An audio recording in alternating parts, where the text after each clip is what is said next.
Halo semua, Assalamualaikum warahmatullahi wabarakatuh. Apa kabar? Semoga semuanya sehat selalu ya. Hari ini kita kembali lagi di pelajaran IPS. Hari ini kita memasuki materi baru loh, yaitu interaksi sosial. Pada hari ini kita akan pelajari tentang pengertian interaksi sosial, cara-cara terjadinya interaksi sosial, dan juga faktor-faktor pendorong yang menimbulkan interaksi sosial.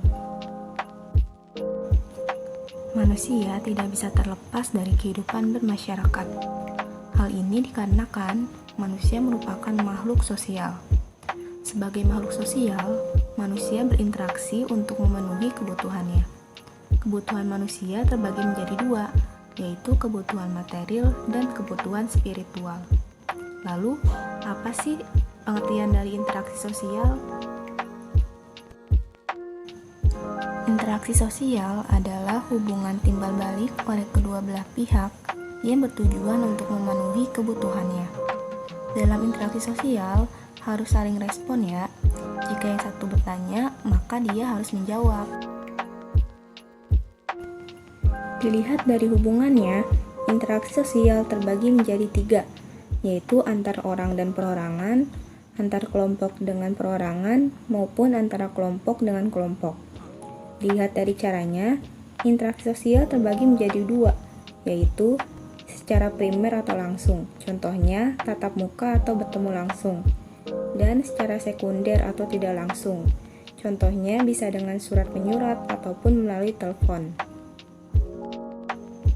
Suatu tindakan manusia dapat dikatakan sebagai interaksi sosial apabila memiliki ciri-ciri sebagai berikut. Yang pertama, jumlah pelakunya lebih dari seorang, biasanya 2 atau lebih. Lalu yang kedua, berlangsung secara timbal balik.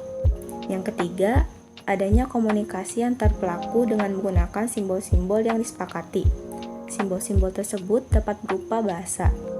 Lalu yang keempat, adanya suatu tujuan tertentu. Misalnya, untuk bertukar kabar atau bertukar cerita. Cara terjadinya interaksi sosial ada dua. Yang pertama, kontak sosial, dan yang kedua, komunikasi sosial. Kontak sosial dapat berarti hubungan masing-masing pihak tidak hanya dilakukan secara langsung atau bersentuhan secara fisik, tetapi bisa juga tanpa hubungan secara fisik. Misalnya, kontak sosial dapat dilakukan melalui surat menyurat, telepon, SMS, dan lain-lain. Dengan demikian, hubungan fisik bukan syarat utama terjadinya interaksi sosial. Komunikasi merupakan proses penyampaian pesan dari seorang kepada orang lain yang dilakukan secara langsung maupun melalui alat bantu.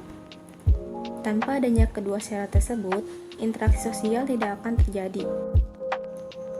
Berlangsungnya suatu proses interaksi sosial didasarkan pada beberapa faktor. Antara lain, yang pertama faktor imitasi. Faktor imitasi merupakan proses seseorang untuk mencontoh orang lain atau kelompok. Contohnya, seorang anak perempuan yang bermain masak-masakan karena melihat ibunya saat memasak di dapur. Lalu yang kedua ada faktor sugesti. Faktor sugesti ini adalah pengaruh yang dapat menggerakkan hati orang. Contohnya, pada saat kalian berobat ke dokter, maka dokter itu akan menyarankan untuk minum obat agar dapat cepat sembuh. Nah, itu merupakan salah satu sugesti yang dilakukan oleh dokter kepada pasien. Lalu yang ketiga ada faktor identifikasi. Faktor identifikasi merupakan kecenderungan atau keinginan dalam diri seseorang untuk menjadi sama dengan orang lain. Contohnya seorang anak yang mengidolakan pemain bola, sehingga anak tersebut akan mengikuti segala tingkah laku yang dilakukan oleh idola tersebut. Lalu yang keempat ada faktor simpati. Faktor simpati merupakan kemampuan untuk merasakan diri seolah-olah dalam keadaan orang lain atau ikut merasakan apa yang dilakukan oleh orang lain.